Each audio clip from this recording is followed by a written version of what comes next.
As we discussed, a drug must get into the brain in order to have an effect. During this lecture, we address what the drugs have to do in the brain to generate a feeling that is positive and something that you want to feel again and again. To understand this, we need to discuss synaptic transmission. Synaptic transmission is a process that occurs in the brain and that is fundamental to how the brain works. Understanding it is required for understanding how the brain functions. It's also a key for understanding how drugs produce their effect. So this is going to be very important and fun. There are different words used, and I just used the phrase synaptic transmission. This is the same as neurotransmission, and you will see either term or some hybrid of these words throughout this course. Here we see a picture of the brain, and like any organ in the body, the brain has cells specialized for its function. If you take a slice of the brain and look at it under a microscope, you will see a certain cell type that we call nerve cells or neurons, and others as well. Neurons are uniquely shaped cells tailor-made for an organ like the brain. The nerve cell has a cell body, as of course do all cells, but it has many processes that extend out from the cell body. There are many that are called dendrites, and dendrites collect signals that come from other cells. The cell body also has an axonal extension, or an axon, that reaches out to other nerve cells. At the end of the axon is a nerve terminal, and the nerve terminals make very close contact, not an actual physical contact, but a very close apposition with the next cell, or a dendrite on the next cell. So we have neuronal cell bodies, dendrites, axons, and the nerve terminals. Note that axons can be very long, so by means of an axon, a given nerve cell can influence another nerve cell, or actually many nerve cells that are quite a distance away. This diagram shows that neurons form chains or circuits in the brain. Let's look closely at how this works. Here we see a nerve cell body, the axon, and a nerve terminal. The nerve terminal releases substances called neurotransmitters, and these neurotransmitters bind to receptors on the next nerve cell in the circuit. Normally, the way this works is that a nerve impulse or an action potential starts in a cell body, and this travels down the axon and invades the nerve terminal. When the action potential or the impulse invades the nerve terminal, these chemical substances or chemical signals that we call neurotransmitters are released.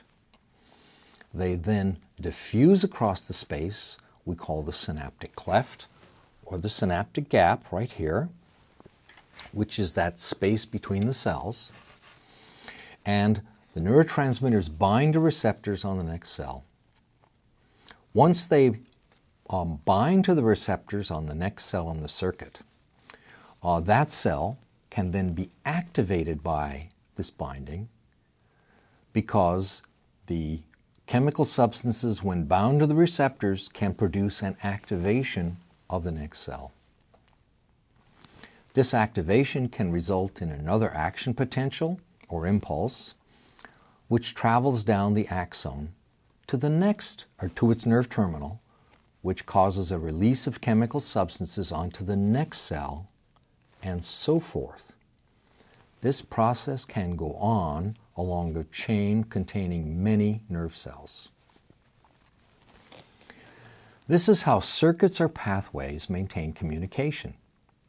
The circuit uses alternating electrical impulses and chemical signaling to maintain activity and to produce some function.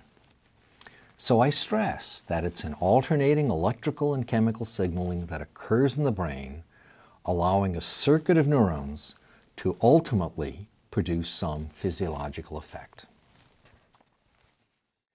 When it comes to understanding drugs and how drugs work, the synapse is the most important part. It's important for understanding how antidepressants work, how antipsychotic drugs work, and so forth. So the synapse is the template upon which we build our knowledge of many and maybe most drugs in the brain. Now let me show you an actual picture of a nerve terminal obtained with an electron microscope. The nerve terminal is here in the center, and the membrane of the nerve terminal is generally right around these vesicles. You can see the space right here, which is the synaptic gap. You can see the vesicles, and you can see them lining up along the membrane, just as though they were about to release their contents. And you can see, in this case, a postsynaptic thickening, a thickening in the next nerve cell or the next dendrite, which is important for synaptic transmission. Now let's consider a neurotransmitter called dopamine. The slide shows a nerve terminal containing storage vesicles. There are receptors on the postsynaptic cell, and you can see the synaptic gap. When a nerve impulse or action potential invades this nerve terminal, the vesicles fuse with the membrane and secrete the chemical neurotransmitters into the space, into the synaptic space, where they diffuse and interact with the receptors. By interacting with the receptors, signals are set up in this postsynaptic cell.